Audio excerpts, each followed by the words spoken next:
À l'occasion de la grande fête des fruits d'automne qui aura lieu dans les 3 magasins Couleurs Paysannes du 7 au 12 novembre, partons à la rencontre de Patrick Clivas, arboriculteur de cette coopérative de producteurs dont les vergers sont situés à Gréoux-les-Bains, à 2 minutes du magasin. Là, nous sommes dans un verger de Pink Lady, là, effectivement, qui est à 300 mètres du magasin à peu près.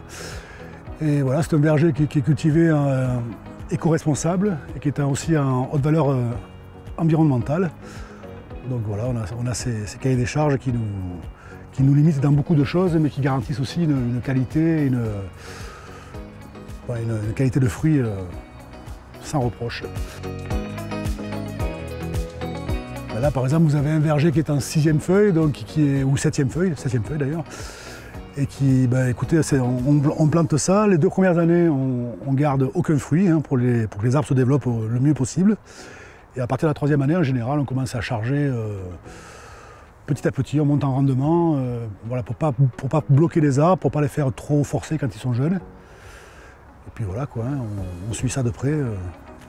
La pomme est-elle un produit ultra traité ? Peut-être vrai par le passé, mais aujourd'hui, les normes sont tellement sévères, les cahiers des charges sont tellement durs que non, c'est pas vrai, c'est faux. Je m'inscris en faux parce que c'est... On traite, effectivement, oui, mais s'il y a vraiment besoin. On traite uniquement quand il y a le feu. On ne peut pas laisser mourir le verger ou perdre la récolte. Et les produits sont beaucoup plus ciblés qu'avant, c'est beaucoup plus doux. On travaille beaucoup avec des auxiliaires, on travaille beaucoup avec des produits qui sont utilisés en bio. Le plus possible, évidemment, quand ils marchent bien, il ne faut pas s'en priver. Mais non, c'est une légende. Aujourd'hui, c'est une légende, c'est faux.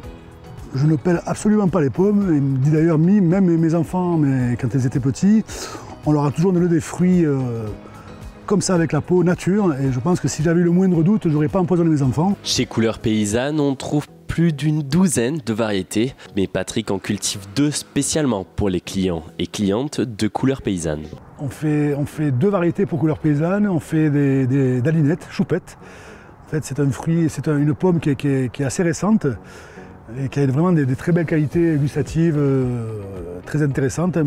Une pomme qui est très résistante à beaucoup de maladies, qui se traite encore moins que les autres. Et on fait aussi un peu de Joya pour avoir une pomme tardive qui puisse tenir jusqu'au mois de juin. Patrick fait partie du groupe d'agriculteurs à l'origine des 3 magasins Couleurs Paysannes. Pourquoi avoir rejoint l'aventure ?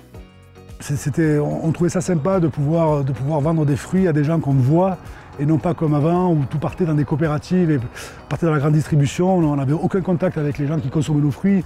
Et pour ma variété préférée, pour moi, c'est Reine des Rainettes, pour son équilibre entre sucre et acide, et une variété très ancienne, très rustique et que j'aime beaucoup.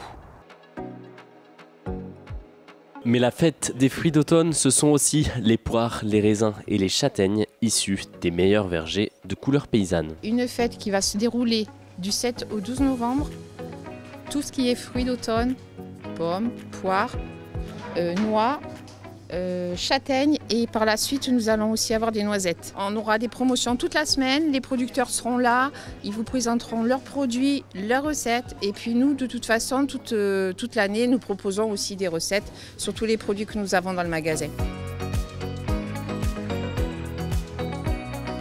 Rendez-vous du 7 au 12 novembre chez Couleurs Paysannes pour profiter pleinement des bienfaits et des saveurs de ces fruits locaux.